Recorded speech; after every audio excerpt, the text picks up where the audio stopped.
The ideas we have of awakening keep us in constant limbo. We keep waiting for something to happen. It is as if we carry a checklist of awakening around with us, convinced that our images and notions of the truth are correct. A short list of our favorite ideas about awakening to truth reads something like this: all my problems will finally go once I'm awake.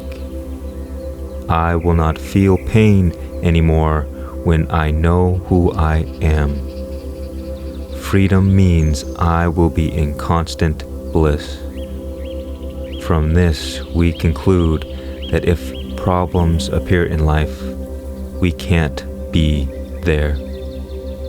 If the capacity to feel pain is still present, we can't possibly know who we are. And for as long as bliss is not showing up, we are most definitely not free. These fantasies trap us in a continual spiral of separation. In fact, this checklist of what should be there if one is free undermines one's very freedom. Thought by itself has no power. It is only your belief in a thought that gives it life. Consequently, you think these obstacles to freedom into existence.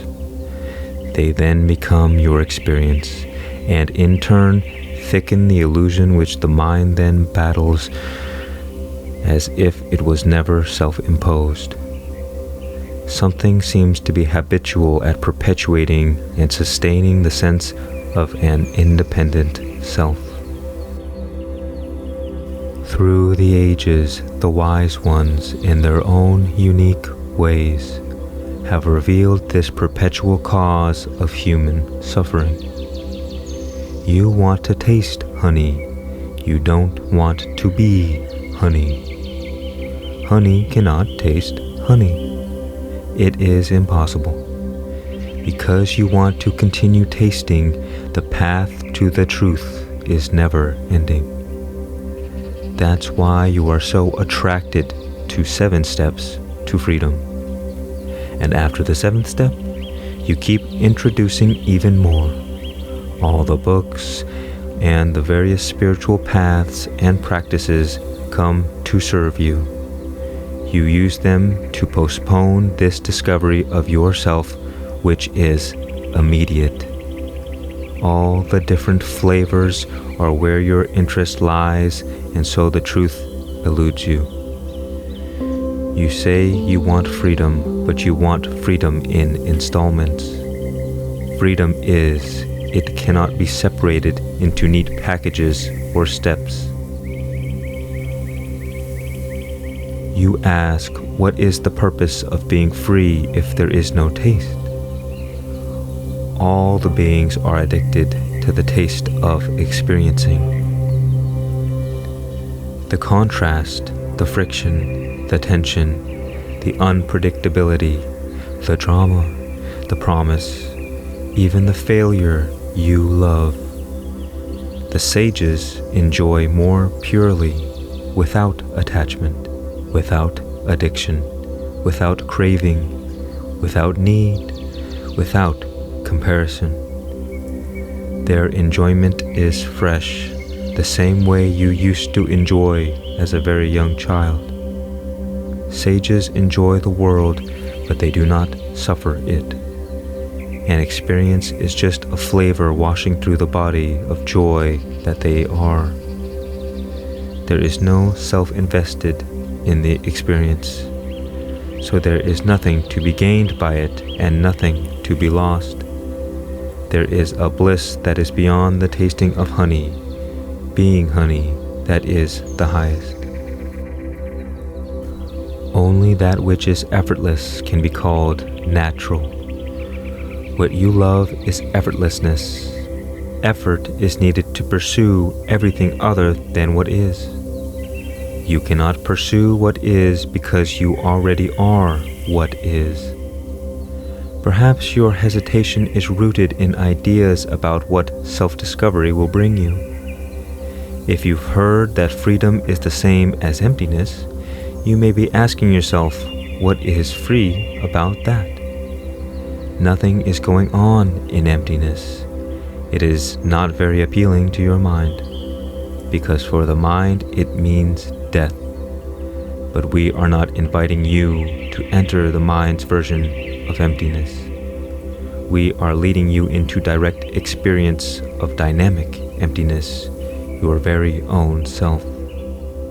The instant you discover this, you won't ever deny it again, because you are getting into your primal being, your primal joy. At long last, the thirst for lasting satisfaction is also quenched. On which side of awakening are you listening? I am speaking directly to that which is.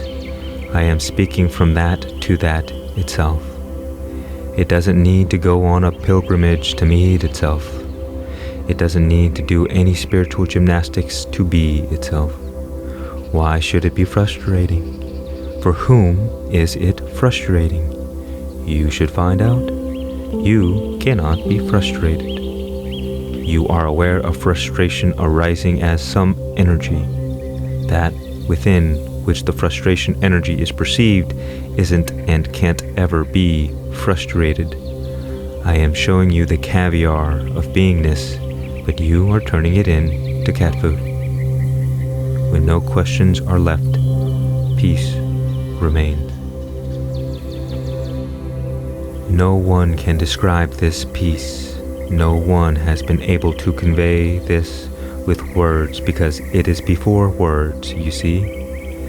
If you touch your mind, the mind will decorate it further, this raw material of manifestation. It will add ego-filled interpretation, such as sentiment, desire, and resistance. These distortions are layered upon your original seeing, always based on the I. These interpretations create the world of duality, of other, and then fear and incompleteness are welcomed into becoming a seeming reality. When free of the need to judge or identify, no energy leaks out of the senses, they become quiet. Only pure perceiving remains. When this state is present, you don't sleep very much, but you are never tired. You don't want anything, and when you don't want anything, you are free. No expectation, no anticipation, nothing to reject. Natural silence, natural peace are present. I am speaking to that very state within which the mind wants to do something about it. What more do I need to do? Should I meditate more? You are that already. You cannot improve it. It is only awaiting recognition. And what is going to recognize it even? The recognition itself is arising out of it. So effortlessly, without giving up the questions slip away from you. Your intuitive sense of self arises out of nothing. You can believe in God, but you can't believe in the self. You can only be the self. Your beingness is totally silent. It is not bothered about concepts and problems. Only the mind is concerned, not the heart. If you stay in the realm of the mind, you will never land in the realm of your own being completely. This is the main discovery. Wherever I go, I am never outside of the self. Nothing I can do or not do can affect that awareness self, which I am. I have heard people say this before. I had this experience, and now we are all one together. And I want to ask, we're one as what? In what way are we one? We're still keeping our we-ness. What is this we that is one, and one with what? This is what I want to know. I want to find out if you're just learnt the lingo of oneness, but in truth an idea that we plus we equals one persists for you still. Don't dismiss this experience. It's fine. Something is revealing through this a greater truth. Perhaps your deeper intention to come forward is to clarify an interpretation that's coming for you that as yet is complete. The feeling of oneness does not go around collecting all the beings to bring them into the club of oneness. The sense of oneness is the sense of the unicity of being. Oneness does not refer to a feeling that I am the same as all beings. No, not at all. It is rather that the sense that I as an individual entity cannot be found. And in place of this finding of my non-existence, there is an intuitive sense that there is just this, the entire spectrum of the experiential world is what I am, and even beyond that. Let me repeat this. It is not that there is an I that is one with all the other I's in the world. No, it's that the I as a psychological entity which carries a feeling of independent doership is not found, and in its place a sense of unity appears. What's realized is that only the self is here. Only the pure self is here. There are not two chairs in your heart, a big chair for the big self and a little chair for the little self. There's just the self, you see. It's from here that a sense of other forms. All are forms of the one self. Once this union with the self has become your own reality, what you used to perceive as another person will have blurred to nothing more than a unique fragrance of the self. You will perceive the same self in all beings. There is a saying, I am not seeing the world as it is, I am seeing the world as I am. In other words, when you are the self, then the other is also the self, because the self does not see other. Superficially, we can continue speaking the language of separation and appearances. The body is seen and felt, and a certain amount of conditioning and education will still persist in the play of existence we call our life. You will still recognize your children. Outwardly, you may still have the same career. The consciousness continues playing like this, but all of it arises within a deeper seeing and understanding that these are just appearances in me. The body also is known as an appearance inside the self that I am. This is not a teaching. There will be a deep intuitive certainty about this for you, because the feeling, I am the body, is replaced simply with the intuition, I am. Mysteriously, in this knowing, the effortless conviction that I am eternal and what is here is eternal naturally arises. From this perspective, everything becomes this spontaneous existence. There isn't any room left for any ideas like you being a servant of God, a notion that seems humble enough, but there's also a servant of God, ego. God is not helpless that he needs the assistance of human beings. He doesn't cry out, help, help, help me to do this thing, please. So be quiet and realize the truth of your oneness. Freedom is free, but not cheap. In fact, it is priceless. It will cost you your world, your attachments, your life, your own self. You will be paying this over and over until you are drained of all you have and all you have saved up. You will exchange all this for that which you cannot have. Many of you are not enjoying the cream of life because you've purchased the mind's versions of how things should be. This idea has cut you off from the source of yourself, so you no longer flow. Disharmony results and suffering.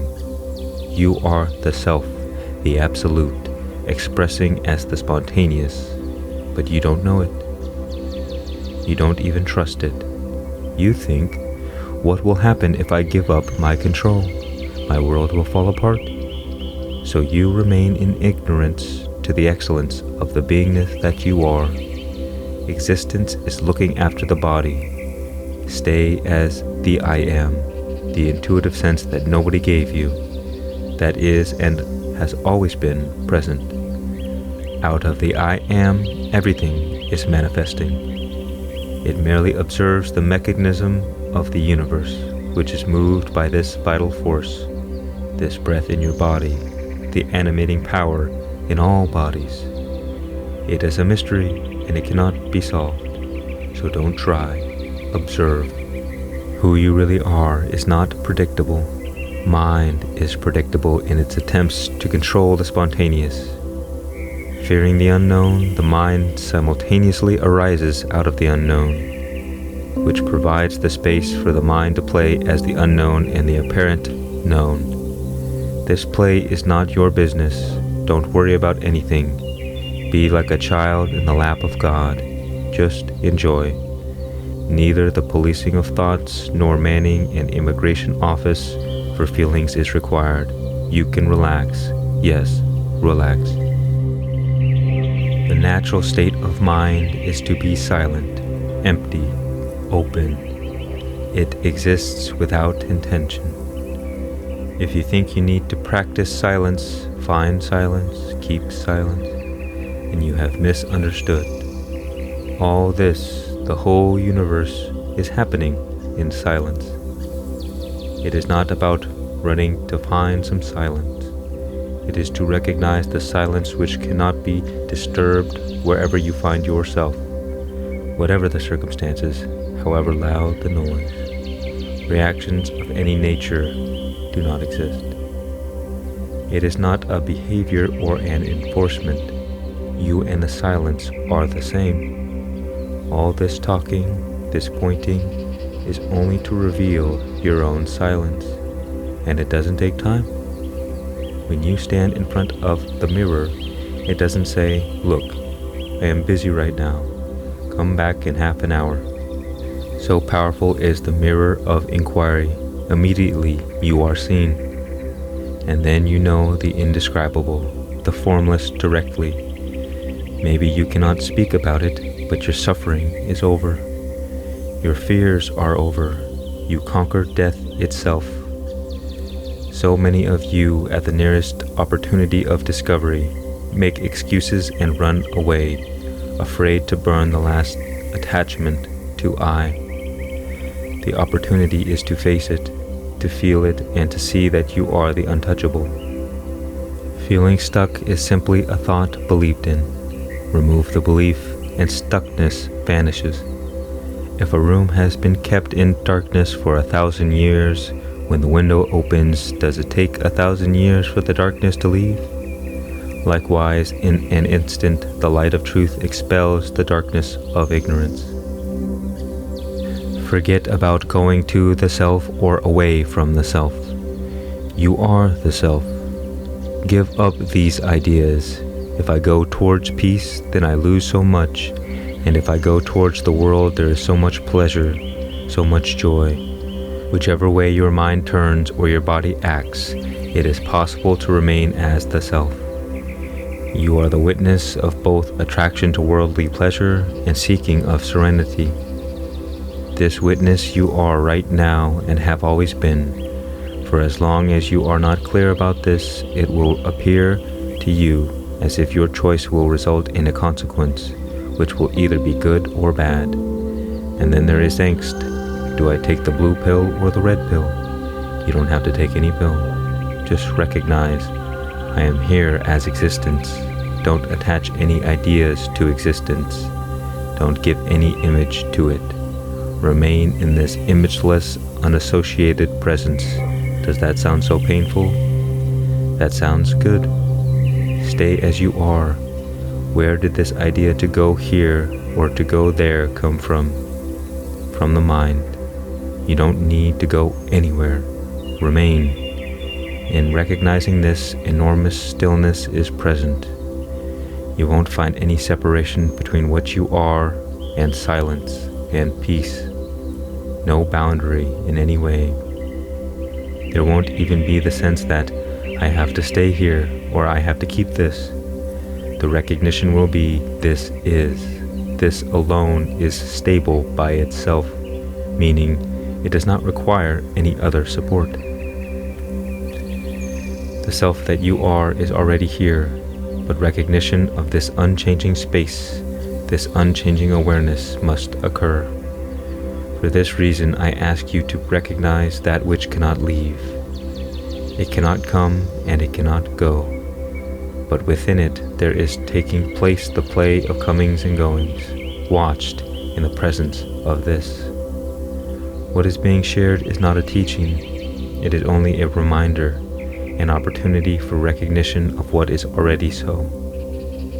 I'm not here to push you to develop, to create, to imagine, but point you back to what is eternally true. That alone which is perhaps deserving of the title, constant. You are imagining that what you have studied and what is inside your head is what you know, but that is only what you think. Only what is confirmed inside your heart is real knowingness, and the highest knowing and experience is I am nothing. Ever since I've been on this spiritual journey, everything just keeps dropping away.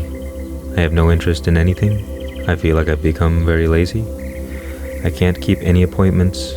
I can't commit to anything or do anything. Thoughts do come about the future, such as, how will I support myself without going after any work? I'm unsure if what is unfolding here is true or yet another avoidance game of the mind. You are a rare case. You are pregnant with yourself.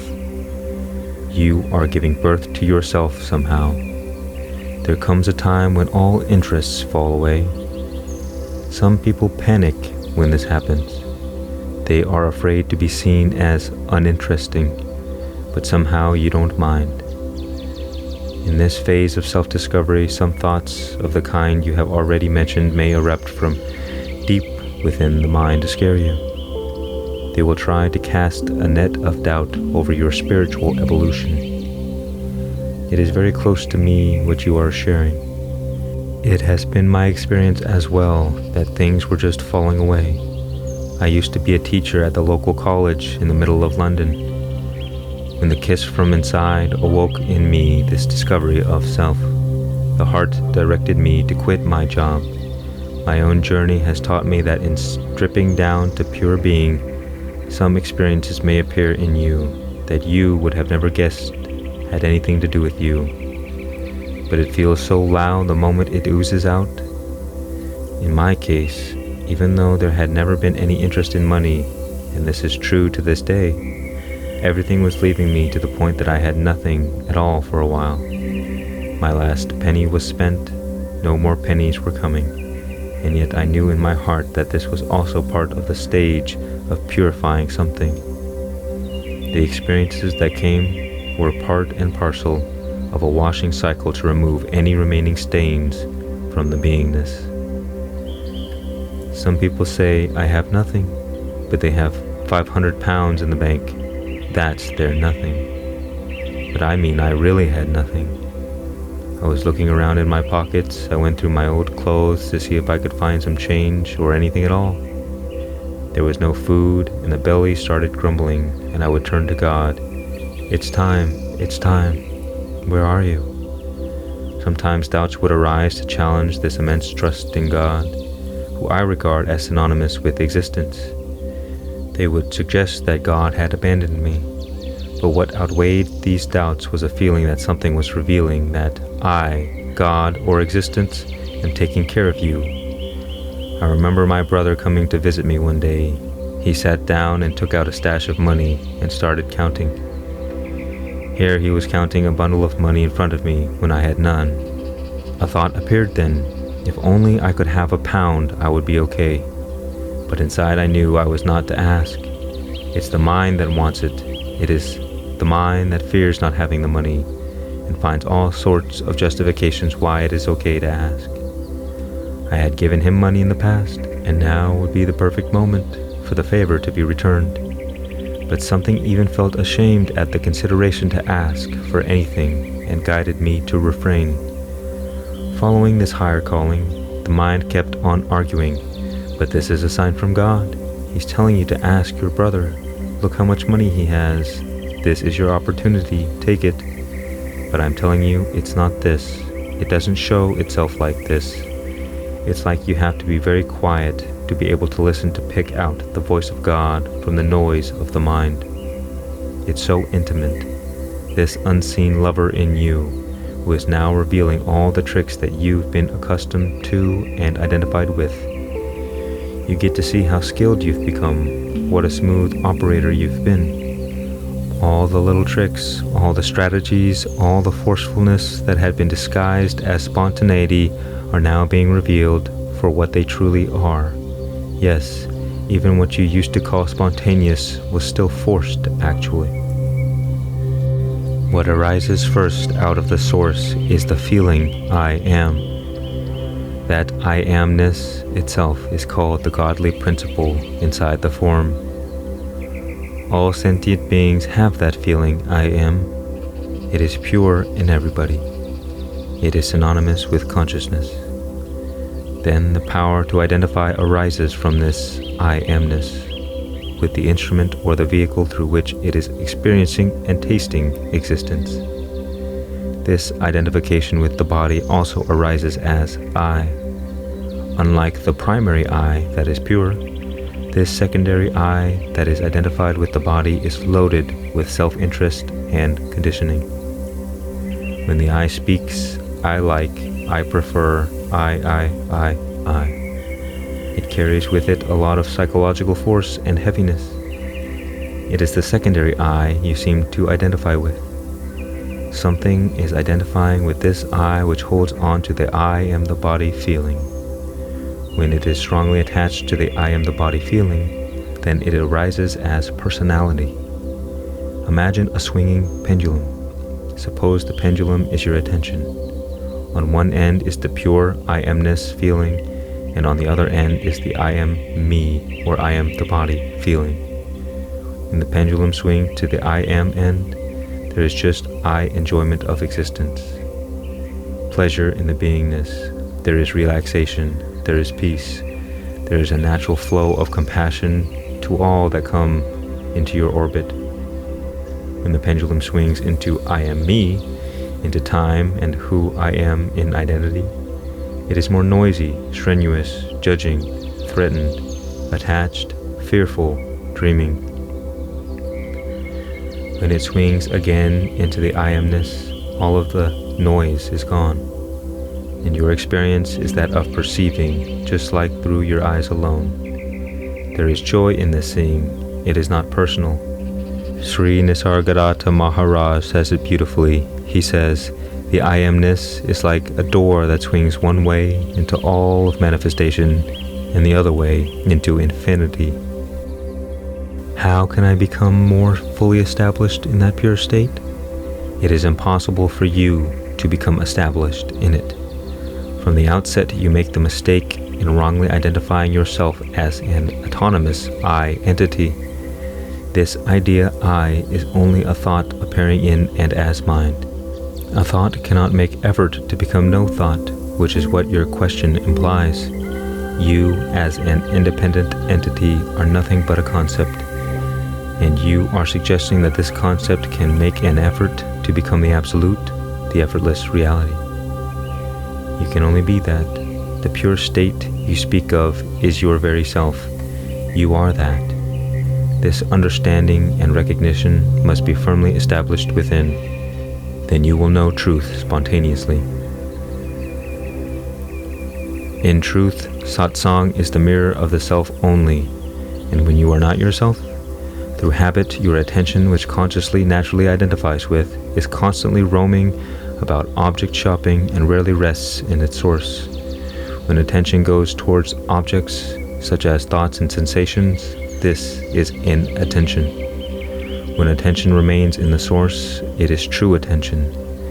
This attention will gradually merge and remain one with the source and become synonymous with the source, which is beyond attention and inattention. It is nameless, and formless. Be that. Can you, the perceiver, be seen? If I only had one question, I would ask you this, and I will keep asking you this. It is so potent a question that you could forget everything else you have ever heard or studied, and it would lead you home. If your existence is merely to satisfy your projections, to obtain comfort and objects, to acquire supernatural tricks, to find the perfect relationship, or be successful in the material world, then this question is not for you, and I advise you to seek elsewhere. But if the fire is within you to discover your own Buddha nature, your own Christ consciousness or Krishna consciousness, your very own self, then you cannot turn away from it. Everything is contained in this one question. All else is secondary. There is no need to try to feel at one with everyone, to experience the world as yourself, to love all. That may be revealed spontaneously, but don't work for it. Imposing a mental concept of oneness on the world ultimately only nourishes the feeling of other. It can cultivate arrogance in the shroud of false humility. To truly know the one underlying the whole of creation, only this you need to do. Find out who you are right now. Why waste time postponing this most precious of revelations? Can you be the idea you have of yourself, your education, gender, or nationality? That which is affected by the planets, can you be this?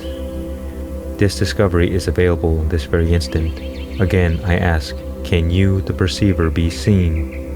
Even on hearing this question, without the help of your mind, it is doing its work. A realignment of perception is happening. Is there enjoyment for one who is free, you ask? Of course there is enjoyment. Enjoyment is not the monopoly of the mind or ego. Your entire being is synonymous with joy.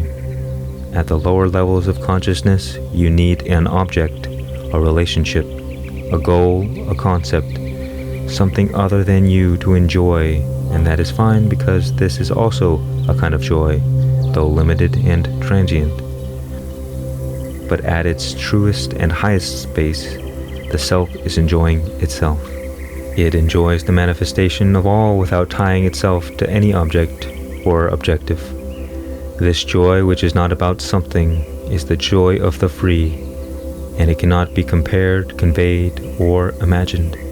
It can only be experienced. In fact, all the various flavors of joy you know and are hunting after are rooted in the one single joy of pure being, including the present joy you experience of becoming. How can any joy be separate when joy is the very nature of existence? The difference between the joy of the free and of the bound is that the free are not pursuing anything or any feeling, nor going to any sense of other, as other is known experientially as oneself. So where is there to go, and what is there to chase? This inherent joy of the free never passes. We have learnt so many concepts which are not in service to the truth that we are. This is all. It's a simple misunderstanding. When seen, what will be the outcome of this recognition? Unbroken silence and stillness, unbroken joy. Such joy that even sorrow can appear in it and not eclipse it, where irritation, momentary anger, any emotion can arise but not linger. This joy encompasses the infinite potential and expression of being.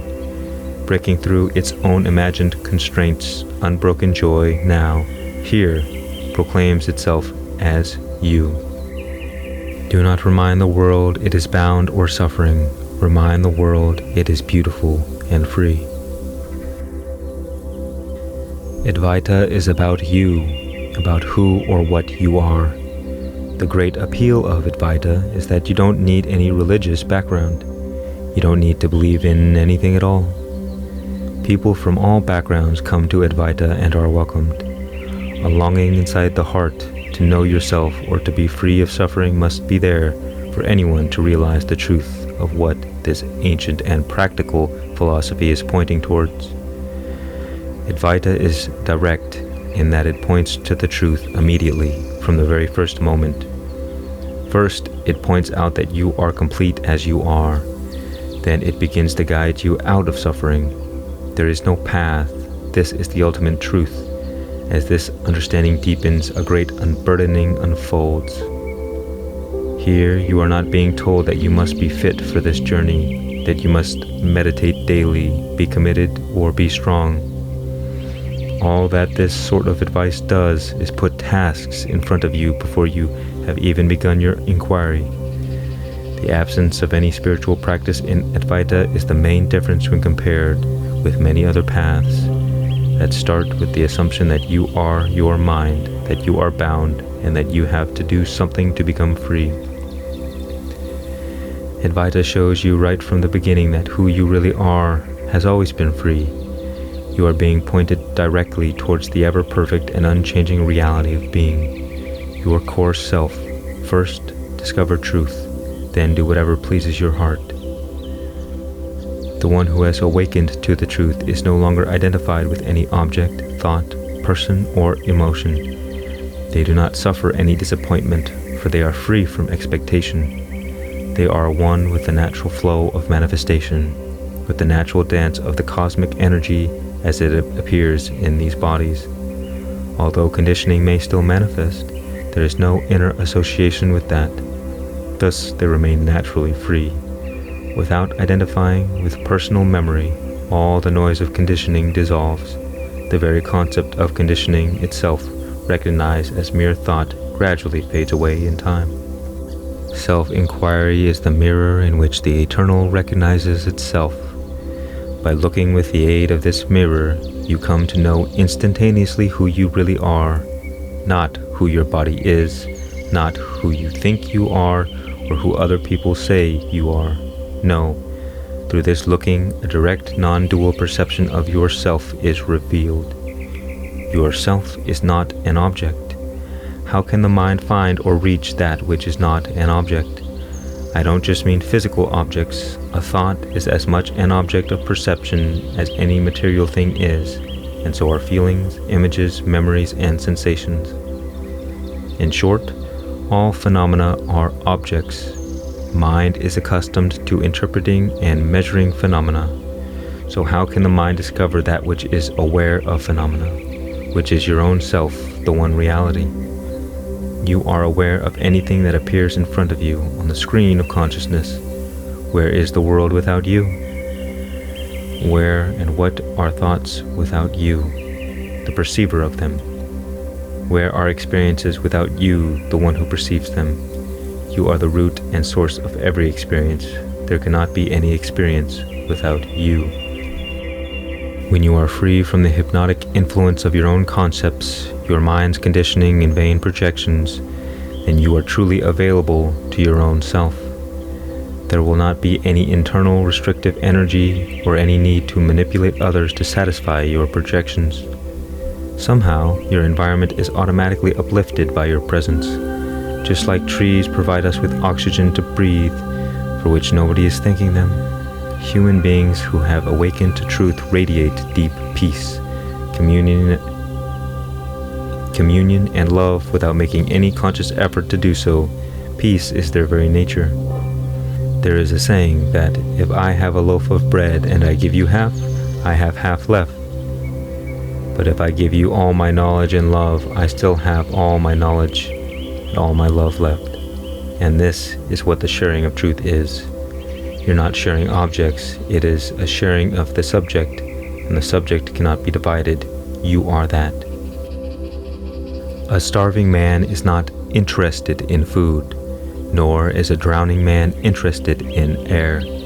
For one longing for liberation, self-knowledge is not an interest, it is vital. That which you are is so simple, simpler than simple even. Confirm this for yourself and know it deeply. This will put an end to all suffering and nonsense. You can do it. I know this from my own experience. It is my own discovery I am sharing with you. That is why I cannot send you the long way home. The discovery of your own self is direct and instantaneous, and this is what I am showing you. Don't waste any time. find out what is the essence of that which you call yourself. When you boil it down, what are you looking at? For myself, I found that looking like this, not only did it require no incredible discipline, but most importantly, it revealed that there is no distance to cover to be and to know the self. Just an urge must be inside of you to find this out. You are not even responsible for that. It is like a time bomb ticking away. This time bomb is set off by your exposure to the truth being shared with you here. Not everyone is able or willing to look directly at who they are by questioning the most cherished of assumptions. I. How paradoxical that finding out who you are in truth seems so hard. The mind can invent such incredible delusion, incredible illusion, incredible delusion. How else is one to explain why that which is the most obvious is so obviously missed? There is contentment which is not at all affected by the surface play in the mind, the emotions, or any sensation, no matter how gross or subtle. This contentment is not about something, and so it is impossible for anything to have any power over it. It is self-content, self-radiant, self-complete. Absorbed in the bliss of its own existence, it does not reach for other to fulfill itself. From this contentment, the whole universe arises and plays. Part of that play is the dissatisfaction you are feeling with the ephemeral quality of ego-based pleasure, the constant fluctuation of emotional highs and lows, this unstable realm of interrelated opposites, as well as the phenomena themselves. Everybody has experienced peace at some time or another, but it never remained. Whilst identified as an entity which is subject to these passing states, there is an obvious preference for states which are experienced as peace and happiness, and the avoidance of those which are not so pleasant, you see. We put so much energy to keep the wheel of positive thinking, of self-progress, of self-understanding, of self-improvement turning, believing that somehow with all this effort we can achieve and perpetuate a stable realm of joy. It takes an enormous amount of resources of mind and body to keep the momentum going, and if you rest only for a short time, then it starts to regress, and you are forced to pick it up again and spin onwards. Round and around it goes, with your vision continually set on some imaginary point in the future or an ideal in the mind of where it will end, both of which are impossible to reach. This one, who is pedaling the wheel, who is practicing and improving, who is enthusiastic at times, at other times not, sometimes very happy and positive about life, sometimes feeling depressed, even suicidal, this one I would like to meet. The one who longs for a deeper level of contentment, the seeker of happiness untouched by sorrow. Let us meet this one today. The one who says, in spite of so many years of practice, I have not attained that state of effortless equilibrium. Can you find this one? This question is the master key. In order to perceive the world, there must be an interested perceiver. You believe that all of us see the same world, but this is not true. Actually, each one of us perceives a world that is one of a kind. In each body-mind mechanism, a unique dreaming takes place. What do I mean by dreaming? By that I mean, you don't see the world as it is. You see the world as your conditioning allows you to perceive it. Let me give you a simple example from ordinary life. If you've got a Volkswagen Beetle and you love this car, then if there's another one in town, you're going to notice it immediately. It's going to be fluorescent for you. It comes into your consciousness because of your interest. Before this interest developed for you, you didn't pay this type of car any attention at all. You wouldn't have seen this type of car even if it had passed you 1,000,000 times. I'm sure you know this. This illustrates your tendency to see what you desire to see.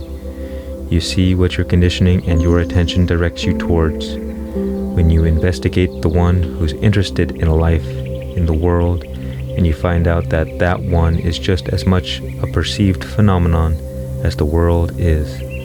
Somehow, through this discovery, the self is revealed. Where are your attachments in that moment of recognition? Where is your desire? Where are your fears? Where is your self-interest?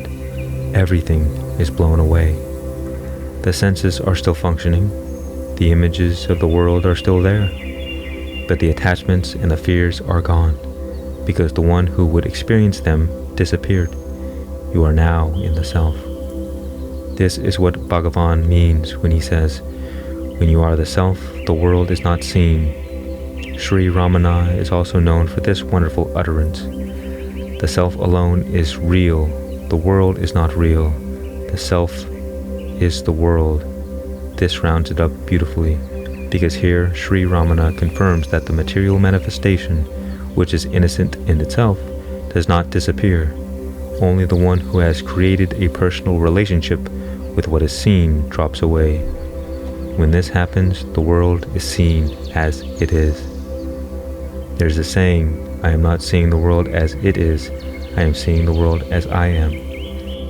When it is recognized that both the conditioning and the apparent one who is conditioned are ideas arising in an unconditioned being, the self, this stream ends with silence, beauty, and peace being revealed unto itself.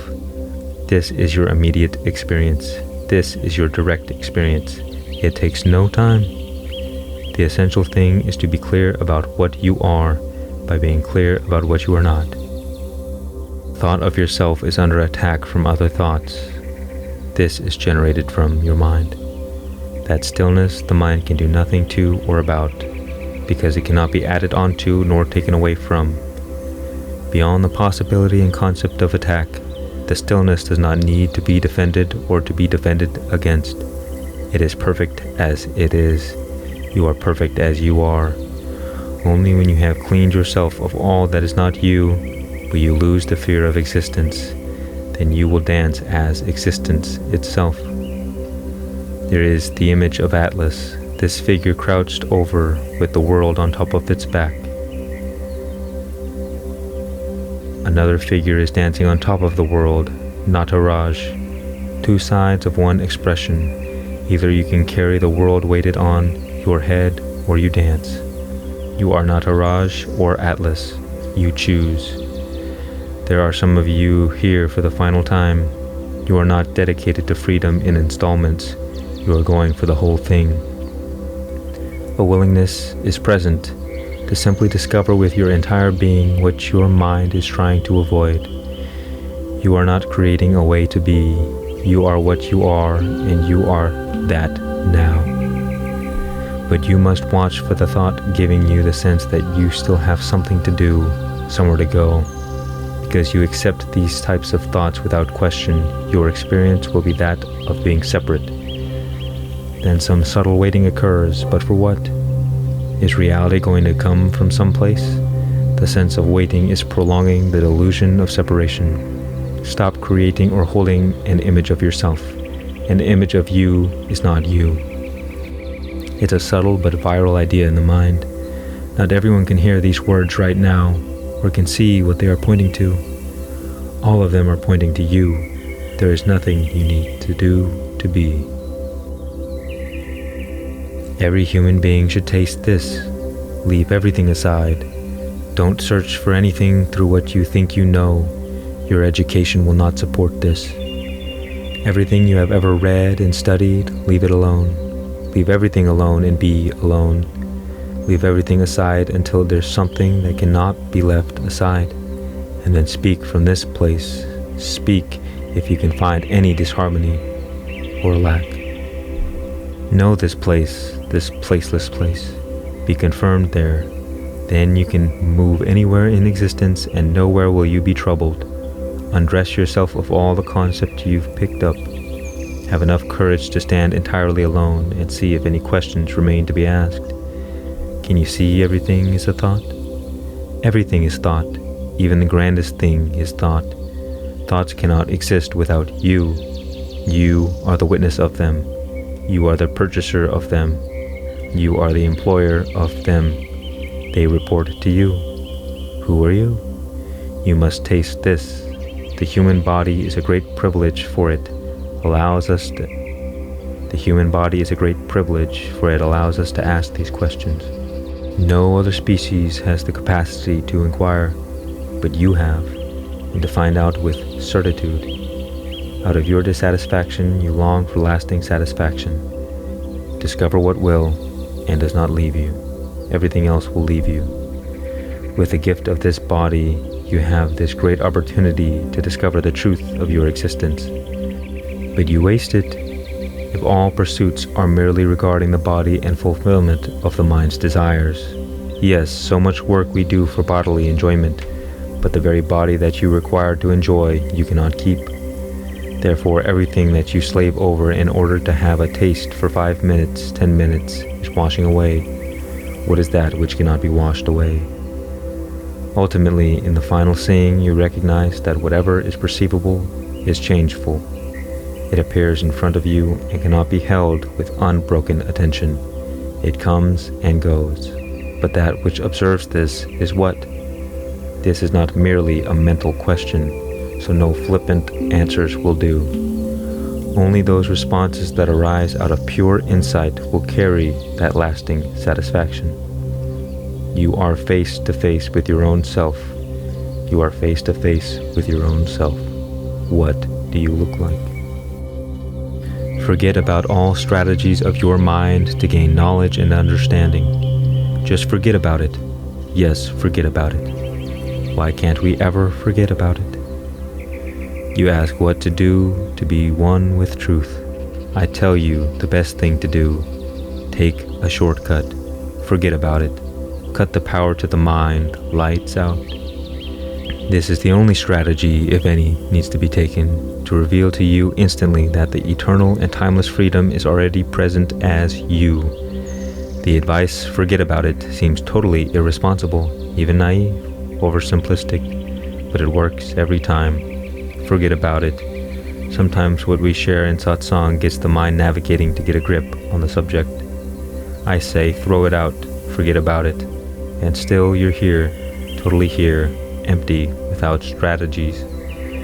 Be strategyless and empty of intention. Like this, all things happen beautifully. Life, the way you know it, teaches you how to walk with crutches, and yet you're completely healthy. Throw away your crutches and dance. What are the crutches you depend on? Notions such as, I am not free, or I'm bound by my circumstances and conditioning. Use your heart, not your head. Put your heart in front of me when you ask a question. We don't want to see your face, nor your hands, nor your head. Yes, not even your head I want. Speak and act from that heart place. Control is an obsession of consciousness when it identifies. Identification with the body makes the consciousness feel vulnerable. It knows that the body is impermanent, that it can be injured and is subject to pain, sickness, and aging. Therefore, in identifying as the body, consciousness also feels that it can be harmed or die. Furthermore, when consciousness identifies with mind, a transfer of responsibility seems to occur. What is naturally being taken care of by consciousness, for example, the body's welfare, comfort, actions, and situations, now feels to be the duty for the limited mind to carry out, all by itself. This is how consciousness ends up experiencing guilt, shame, remorse, and anxiety. It worries about doing the wrong thing, fears making a bad choice or losing something that allays this constant underlying anxiety of vulnerability, or fantasizes about something that will alleviate it. The mind's perception of life is wound around battling these bodily factors, and as long as the consciousness is identified, it too appears immersed in this struggle. You, the consciousness, need this body to continue tasting and experiencing, but it is not necessary to identify with it. Without identification, the body will stand. Without identification, the body will still be there, and this obsession with control will fade. The body is completely innocent in all of this. By divine decree, it's there doing its work. The body doesn't know it's you. something inside is constantly holding the body as me and giving a name to it. The mind must have something to threaten you. The mind must have something to threaten you with to hold you hostage.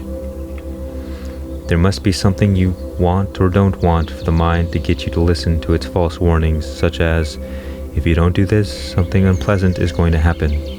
More often than not, there is the fear of change because mind imagines what it doesn't know or has not projected is going to be negative. There will be a loss of some sort, or a stepping down, or a going backwards, all of which might lead to annihilation, which is what the mind spends its whole time trying to avoid. Be daring with life. Say, okay, turn me into a street beggar if that is what you wish, but I'll be a free street beggar. And then you will see where the shaking is coming from. Can you do it? Others have done it and have found when faced, their fear is but a ghost that vanishes in the light of their courage and willingness to truly see. The fear is always greater than the actuality. The fear comes because of lack of trust. You feel you can take better care of yourself than God can. You fear what God may have planned for you may not be what you want. This is probably true because the dreams we have are confined to what we know of life and ourselves, which is infinitesimal to the vastness that is. When we let go of what we think will make us happy, we allow grace to breathe, and great and beautiful things not even imagined of are given space to happen. Yet this apparent need to control, the fear of the loss of it, and the supposed breaking out of it, is also consciousness playing, because there is no individual outside of this consciousness to decide or act contrary to the permissive will of consciousness. Everything is consciousness. Human beings and our activity are an effect and not the cause of consciousness. Ponder that. Can the characters in the first chapter of a book determine how the second chapter should be? Can they command the author to change situations and characters they don't like, or prevent the next chapter from happening? For some, saying through the illusion of control is a deeply repressive idea, while in others it's completely liberating. Consciousness is not twisting your arm. You are invited to see.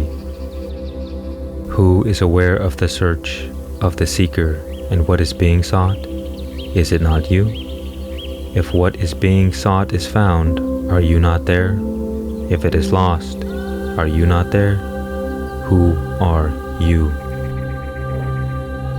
Sometimes, in response to the penetrating power of your own satsang, a changing over of power is experienced. A shift from manual to automatic takes place. The sleeping bag I unzips. The beingness crawls out, yawning and stretching, as it again discovers its natural fullness.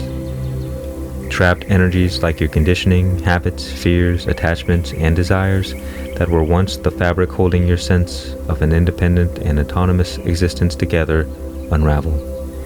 Dormant memories and tendencies flare up for a little bit. You will be experiencing in ways that are new for you. Therefore, it is not unusual that a lot of turbulence may be present for some time. Let everything happen. Refrain from drawing any conclusions about anything you perceive. Just keep quiet. Let it happen. Resist the tendency to interpret the events. Don't judge anything for a while. You may find that your life's routine is nothing like a routine anymore. You may forget your keys, your phone number, what bus to take home, and so on. Panic may enter your mind. How lucky you are in satsang, an environment where you are reminded that all of this is okay. You are held in God's palm, so don't worry about having to take care of yourself. You have been doing that long enough. Now you are getting to know how the universe takes care of you. Gradually, you'll feel a deeper peace inside that is not easily disturbed. Your moods will settle into a natural kind of equilibrium. It is recognized then that actions and reactions, which previously you felt deeply involved with, are perceived in this space of awareness that you are one with, but you are not touched. There is a steadiness, a depth in this recognition, and great joy arises without reason. The initial unsteadiness in the experiential world represents the birth pains as you are being reborn into emptiness. Let that revealing happen until it stills. It is no more than the sound of an empty bottle. It is no more than the sound an empty bottle makes when you throw it into the ocean. Blub, blub. Once all the air is out, it becomes completely quiet and sinks to the ocean's floor. Your mind is like this bottle. At first it makes some blub, blub noise until it becomes very quiet. So don't be perturbed by these things. They will happen. Even if you think you are going nuts, this also passes. These are just little bubbles fizzling out. Resist the temptation to formulate any conclusions. It is the mind that is fighting to retain its hold. You've been living life as if you were playing it from sheet music. Now that all the paper has been burnt, you have to play your life song by ear.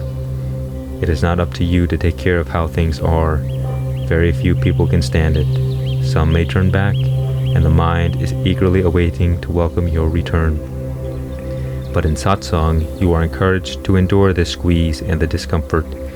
It is only for a limited time like this, only for as long as the beingness needs to burp up some old trapped energies, some inner spring cleaning is going on. It is a good sign.